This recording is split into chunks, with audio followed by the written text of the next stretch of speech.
RM7 juta diperuntuk bagi baik pulih kemudahan dan infrastruktur rumah pangsa kos rendah di Selangor tahun ini. Untuk laporan lanjut, kita bersama Samsia Samsi. Silakan Sam. Baik, Sahi.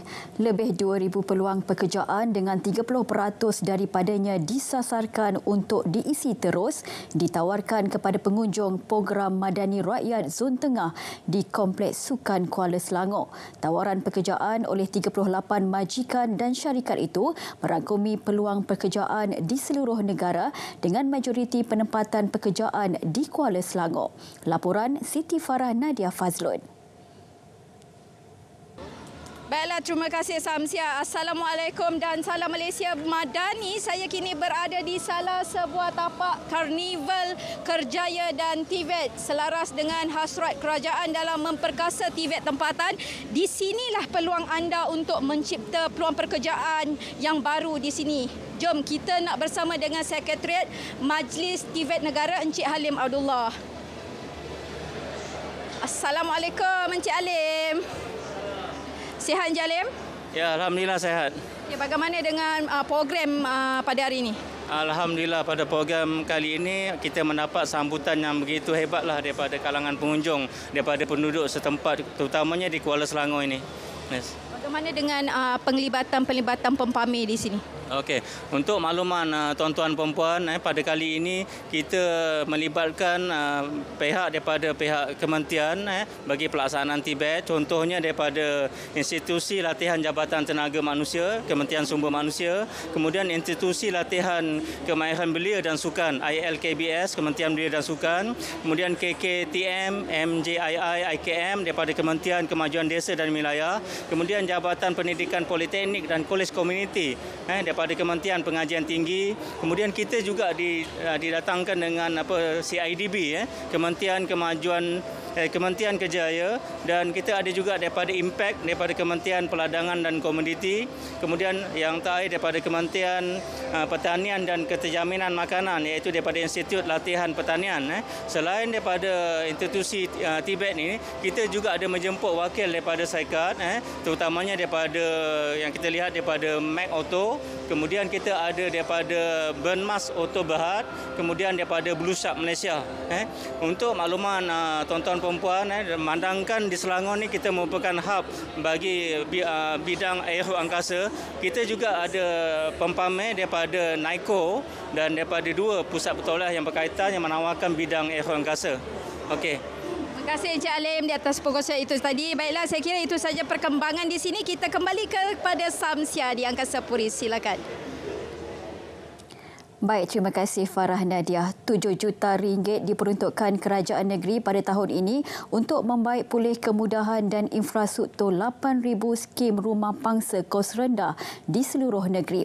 Peruntukan itu termasuk membaiki kerosakan lift, kebocoran tangki air dan menyelenggara sistem kubahan. Menurut Esko Perumahan dan Kebudayaan Borhan Aman Shah, proses berkenaan akan dilakukan menerusi skim bantuan penambahbaikan kediaman kerajaan prihatin ceria. Keutamaan akan diberi kepada mereka yang mendaftar bagi mendapatkan bantuan terlebih dahulu. Kita ada 7 juta untuk tahun ini dan kita akan tengok senarai-senarai nama yang belum mungkin dia orang dah bagi aduan awal dulu, kita akan bagi keutamaan, dan juga kita akan bekerjasama dengan ICU untuk memastikan bahawa bajet-bajet yang jika tidak dapat ditampung di bawah skim ceria, kita akan minta di bawah ICU jugalah. Beliau berkata demikian selepas merasmikan seminar Mekanisme Pemilikan Hartanah Kawalan Negeri di Shah Alam. Majlis Perbandaran Hulu Selangor MPHS menyasarkan Pelan Strategik MPHS 2024 hingga 2028 mencapai 100% perancangan yang ditetapkan. Menurut Yang di-Pertuanya Muhammad Hasri Nur Muhammad, Pelan strategik tersebut terdiri daripada 3 tegas iaitu tadbir urus dinamik, pembentukan masyarakat pintar dari segi ekonomi dan sosial serta kelestarian alam sekitar. Untuk yang 2024 hingga 2028 juga untuk pelan strategik untuk 5 tahun, insya-Allah di Majlis Pandangan Selangor memang kita harapkan agar kita dapat mencapai 1% atas apa yang dirancang. Namun apa-apa pun kita kita akan tumpukan kepada usaha-usaha penambahbaikan.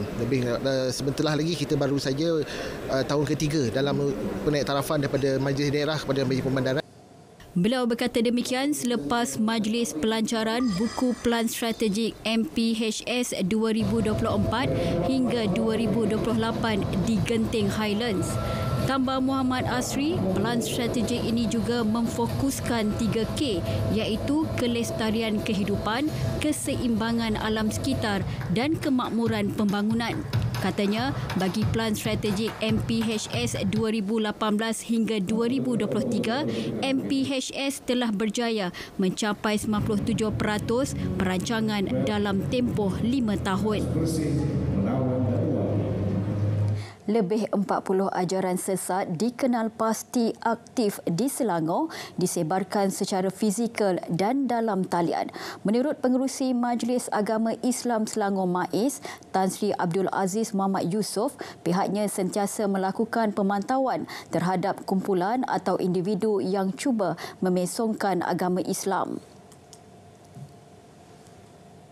Kita di Selangor memang berusaha sedaya upaya supaya ajaran-ajaran sesat ini dapat kita pantau dengan teliti dan dalam masa yang sama kita cuba menukar pahaman mereka lah. Ajaran sesat ni kita ada satu baitul di Ulu Selangor ya. Baitul Iman ya. Kalau mereka ini dapat kita pulihkan di tempat tertentu dengan kita panggil alim ulama menerangkan pengertian Quran, pengertian hadis yang sebenarnya. Jadi mudah-mudahan mereka yang tersesat ini akan pulang ke pangkal jalan. Kita ada baitul khas untuk tujuan itu. Beliau berkata demikian selepas majlis penghargaan rakan strategik dan rakan media serta pelancaran kempen Bulan Kesedaran Tunai Fidyah MAIS 2024 di Shah Alam. Antara ajaran sesat yang dikesan ialah Asma'ul Husna, Mila Abraham, Perjalanan Mimpi Yang Terakhir atau Sita An-Nur dan Rasul Melayu. Itu saja perkembangan dari Selangor untuk hari ini. Dari sungai ke segara, Palestin pasti merdeka. Kembali bersama Sahih untuk berita seterusnya selepas ini. Baik, Sam, terima kasih.